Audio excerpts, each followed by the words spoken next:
दुनिया के करुणा और सुधार के प्रतीक पोप फ्रांसिस का 88 वर्ष की उम्र में निधन। वेटिकन सिटी, 21 अप्रैल 2025। पोप फ्रांसिस करुणा, विनम्रता और सामाजिक न्याय के वैश्विक प्रतीक का रविवार शाम 88 वर्ष की आयु में निधन हो गया।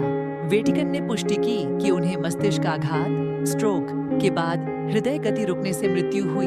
उनके निधन के साथ एक ऐसे युग का अंत हुआ जिसने कैथोलिक चर्च को भीतर से बदल दिया। गरीबों के अधिकारों, पर्यावरण की रक्षा और सभी धर्मों के बीच संवाद को उन्होंने अपने मिशन का केंद्र बनाया। ब्यूनस आयर्स से वेटिकन तक का सफर 17 दिसंबर 1936 को अर्जेंटीना के ब्यूनस आयर्स में जन्मे जॉर्ज मारियो बर्गोलियो ने जीवन की शुरुआत एक केमिस्ट्री छात्र के रूप में की थी, लेकिन जल्द ही उन्होंने आध्यात्मिक पथ चुना और 1958 में जेसुइट संघ में शामिल हो गए। 1969 में वे पादरी बने और फिर चर्च में ऊंचे पदों तक पहुंचे।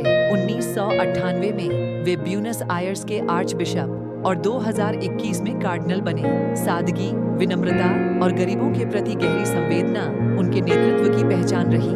इतिहास रचने वाला चुनाव 2013 में पोप बेनेडिक्ट 16वें के इस्तीफे के बाद बर्गोलियो को पोप चुना गया। वे अमेरिका महाद्वीप से पहले पोप, पहले जेसुइट पोप और 1200 वर्षों में पहले गैर यूरोपीय पोप बने। सेंट पीटर्स बेसिलिका की बालकनी से उनका पहला संबोधन बस एक सादा बूना सेरा, शुभ संध्या, उनकी विनम्रता का प्रतीक बन गया। एक करुणामय और सुधारवादी पोप। अपने 12 वर्षों के कार्यकाल में पोप फ्रांसिस ने गरीबी और शरणार्थियों के मुद्दों को दुनिया के सामने रखा और इसे हमारे समय का घोर अन्याय कहा। पर्यावरण संरक्षण पर ऐतिहासिक दस्तावेज लाउदातो सीन जारी किया। चर्च के वित्तीय मामलों में पारदर्शिता और यौन शोषण के मामलों पर कठोर कदम उठाए। इस्लाम, यहूदी धर्म और पूर्वी धर्मों के नेताओं के साथ संवाद बढ़ाया। LGBT कैथोलिकों के प्रति सहानुभूति दिखाते हुए कहा, मैं कौन होता हूँ जो न्याय करूँ। भले ही उनके सुधारों का कुछ रूढ़िवादी वर्गों ने विरोध किया, पोप फ्रांसिस अपने करुणामय दृष्टिकोण पर अडिग रहे। अंतिम दिन और विदाई 2025 की शुरुआत में पोप फ्रांसिस को डबल निमोनिया के चलते अस्पताल में भर्ती कराना पड़ा था। शारीरिक कमजोरी के बावजूद उन्होंने ईस्टर रविवार को सेंट पीटर्स स्क्वायर में एक भावनात्मक संदेश भेजा।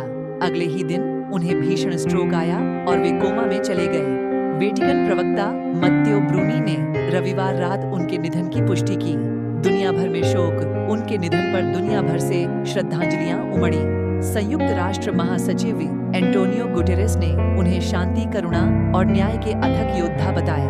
भारत के प्रधानमंत्री नरेंद्र मोदी ने कहा, पोप फ्रांसिस की शिक्षाओं ने धार्मिक सीमाओं को पार कर मानवता को प्रेरित किया। दुनिया भर में चर्च की घंटियां बजीं और अनुमान है कि रोम में उनके अंतिम संस्कार के लिए करीब 20 लाख श्रद्धालु जुटेंगे। अमर विरासत। पोप फ्रांसिस एक ऐसा चर्च छोड़कर जा रहे हैं जो अब पहले से ज्यादा सुनता है, सबको गले लगाता है और धरती व गरीबों की रक्षा को अपने धर्म का हिस्सा मानता है। जैसे उन्होंने स्वयं एक बार कहा था, आशा को कभी मरने न दें। हमारे दिलों में आशा की रोशनी ही